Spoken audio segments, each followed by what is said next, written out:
Howdy guys, Bookie Laura here. I am joined today by Oly Bliss. Say hello.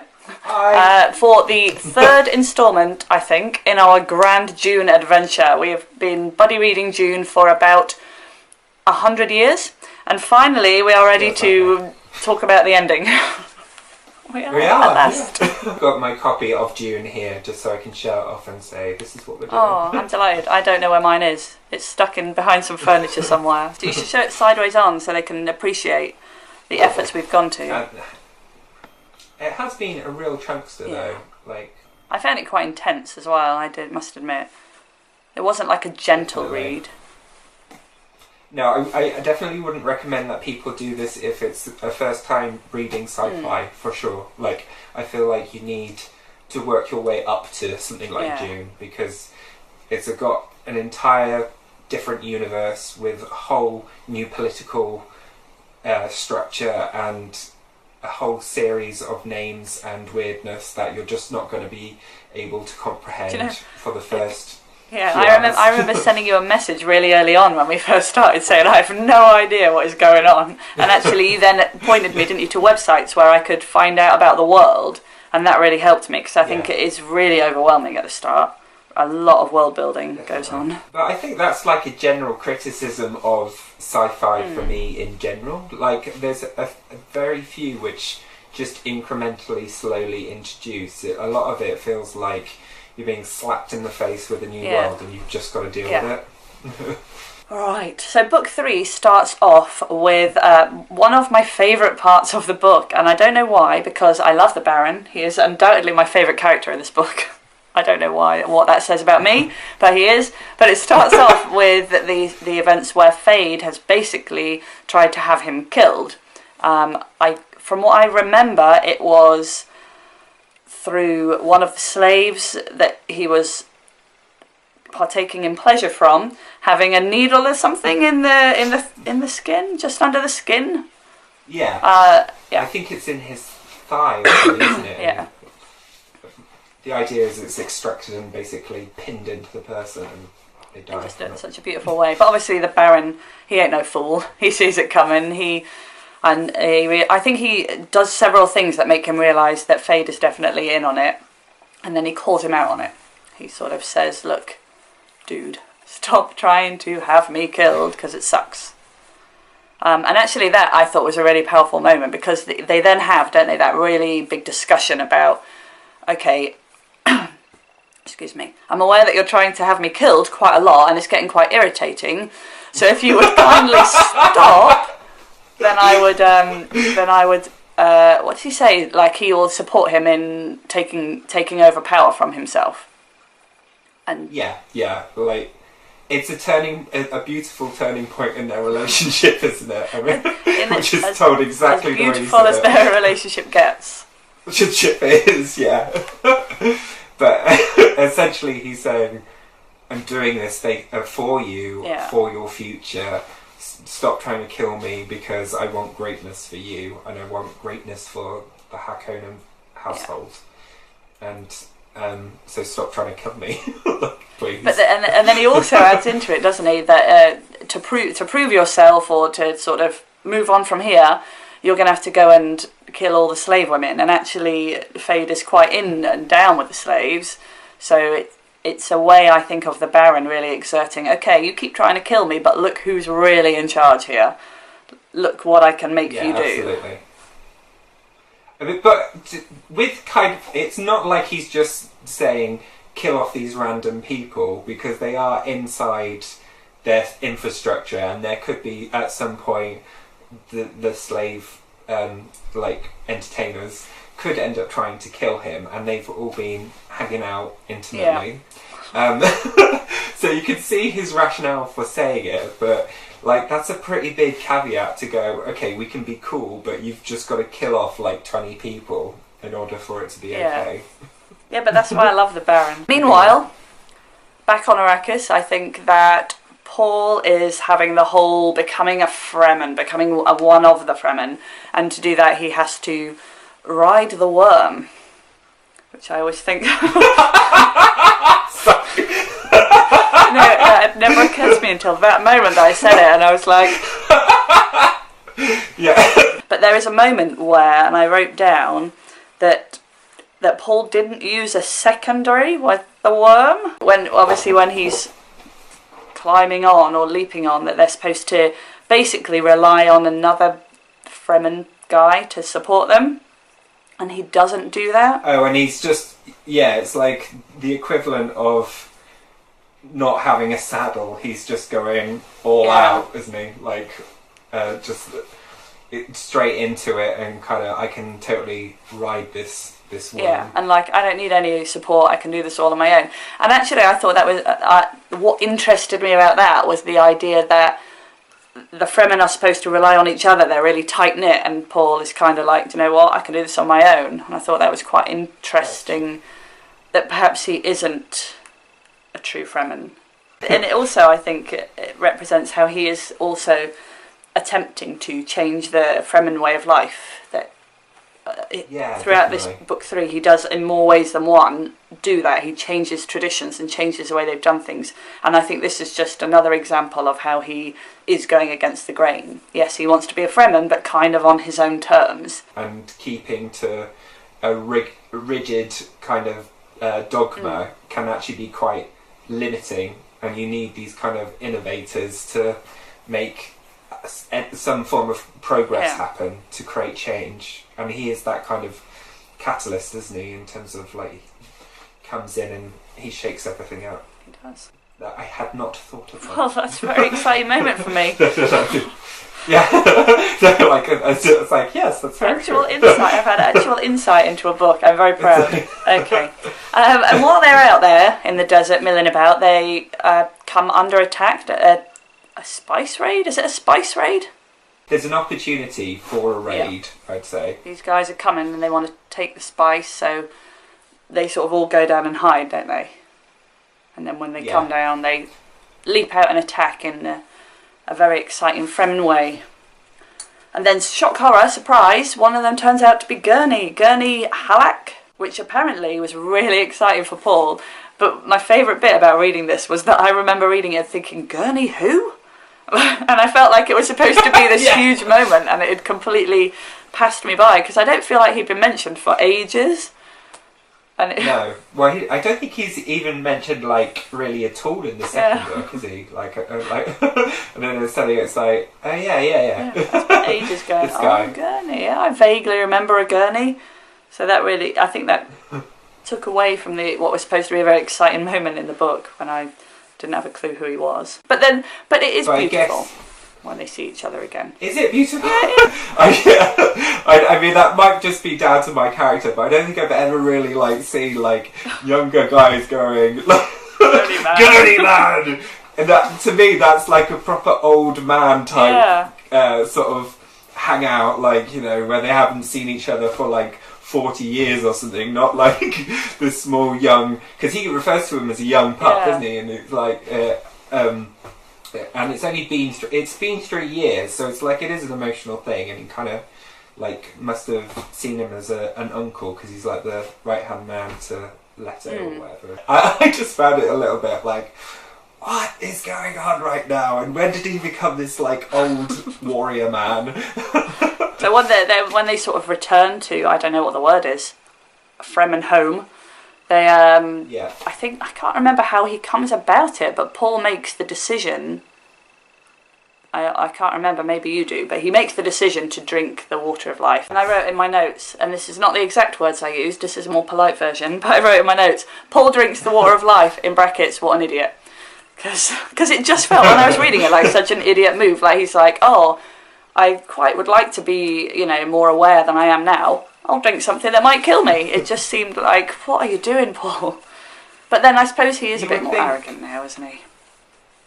I suppose that's another side, but in terms of, you would think he would just at least have his wife there present, or his mum there, just to kind of go, if he starts throwing up and dying. I think he would have told somebody, but then I suppose he is very independent, isn't he? I think he only really trusts himself. He spins out for 3 weeks in a death-like trance. Beautiful. And his mum Jessica and Charlie have to work together to help snap him back out of it. Yeah, with some sort of putting something on his lips and under his nose, and they put a bit of the water of life on his lips and nose, and it kind of brings him back, and he's like, oh, how long have I been out? Thinking they'll say like half an hour, and they're like, 3 weeks. But 3 weeks. Your mind. Yeah, you freaked us all out a bit there, Paul. Thanks for coming back. Got the Fremen to lead. Do you want to get up off your arse? But again, I suppose I never thought of it before, but it brings about that whole element again of the women having the power, because if they hadn't have done that, where would they be? They'd be nowhere. There'd be no Fremen overtaking of the world. That is one of the themes that goes throughout the book, isn't it? It does go that sort of shifting who has the power thing. Yeah, definitely. And where does the power ultimately come from, and what does it do? Yeah. We should move on. So from drinking the water of life, he has an awakening and realises that he is I can't think what it is, Kwisatz Haderach or something. Haderach, yeah. I think you did pretty well there. That's pretty good. Because he's gained this new awareness, he then he actually he takes another swig of the water of life, and he presses his lips, I think, against his mum, Jessica, and because she's the Reverend Mother, there's an area in which the Reverend all the Reverend Mothers, Bezi Generate, can't access because they are women, and it forces her to look into this area which they cannot see. And it's in that force that he has gained this additional insight, and that's the thing that takes him to this brand new dimension of being the Haderach. He realises that, I wrote it down, I am at the fulcrum. I cannot give without taking, or take without giving. And what he's talking about here is the fact that as a guy, he will always be someone who is taking from the world, whereas women are these givers to the world. But with this new insight and role, he's actually becoming something else, something new, where he's able to do both at the same time and be in balance with the world, I guess, as an element. And it's because he's got all the intuition of a woman and all that kind of logical maleness going on. Without sounding sexist, would you say? It's just what the book, that's kind of what they're going for, says. isn't it? It's what the book's saying. It's not what I might believe. You may have moved on. But that's the gist. And it brings the book kind of in full circle, doesn't it? Because right at the very start of Dune, that is what they talk about, is that they were looking, the Reverend Mothers were looking for that one person who would be able to do both sides, the male and the female side of things. And finally we get the unsurprising revelation that it's Paul. Yeah.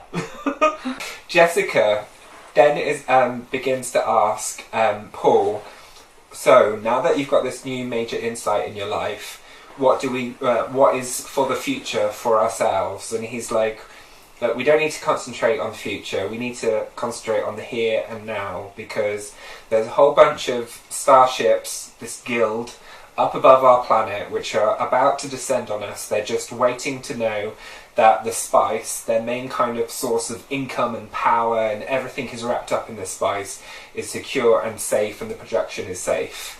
That's the only reason why we haven't all been blown up to smithereens right now. And he's like, all we need to do is ensure that we have control of this spice, and we can do that by poisoning it with this holy water of life. All we need to do is poison this the spice with the water of life, and then we've got complete control. It will descend upon itself, and what's the word that I'm looking for? Where it all kind of caves in on itself. Implode. It will, yeah. Implode. The spice production structure will all implode on itself, and they have no power left. So that's their game plan.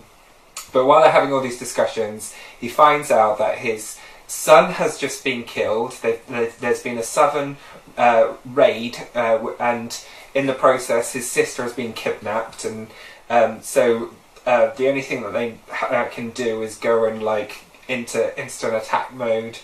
They come in on the headquarters through a giant sandstorm, and there is just this tiny passage of a few paragraphs which describes how these giant sandworms are destroying their headquarters and smashing through everything, and they basically crush through a wall, and then they enter into the space, and it all kicks off properly. The Baron is killed off by the sister. Ooh. Poor Baron. Poor Baron. By a poisoned knife.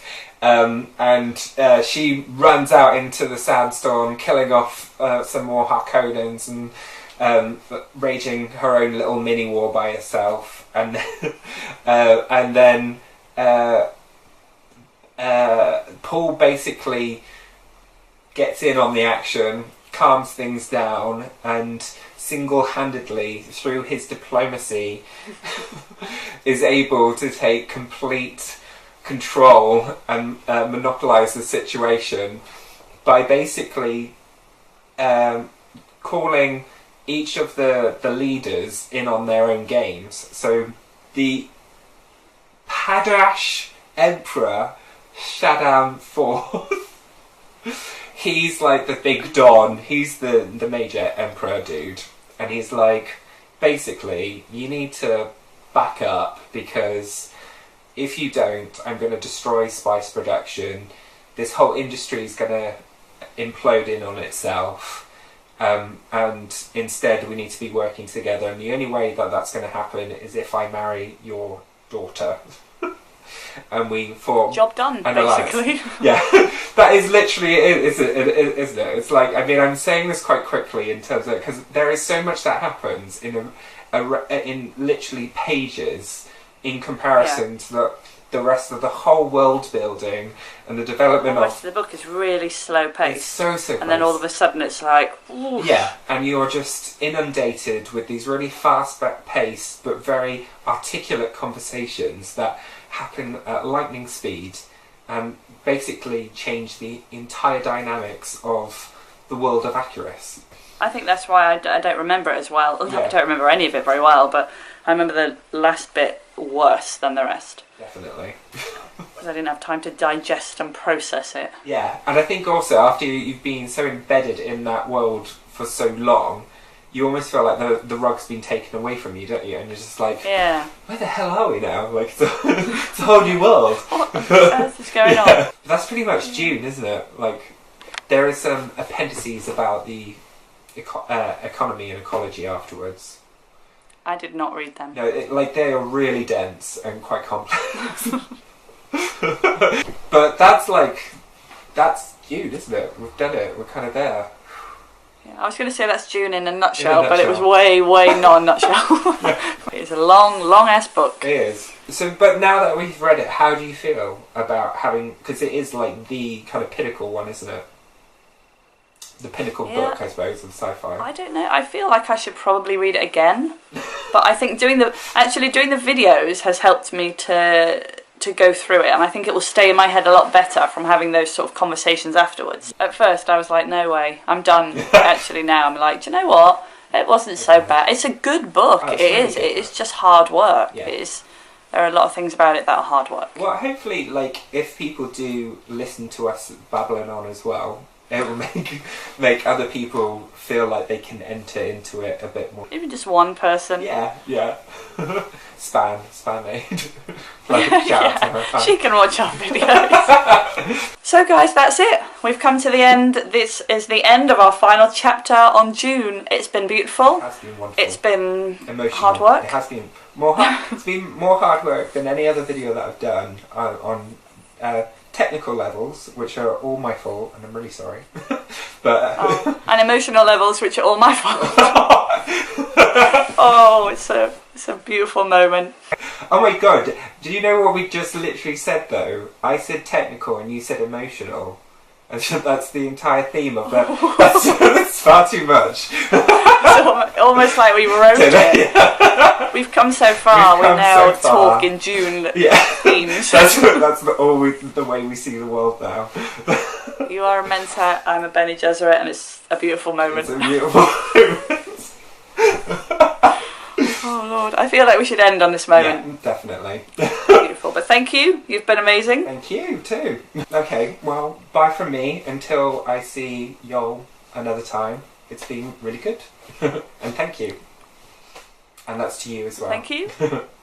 Alright. Thank you everybody. Yeah, thanks, bye. Thanks for watching, guys, and I will see you next time. Bye bye.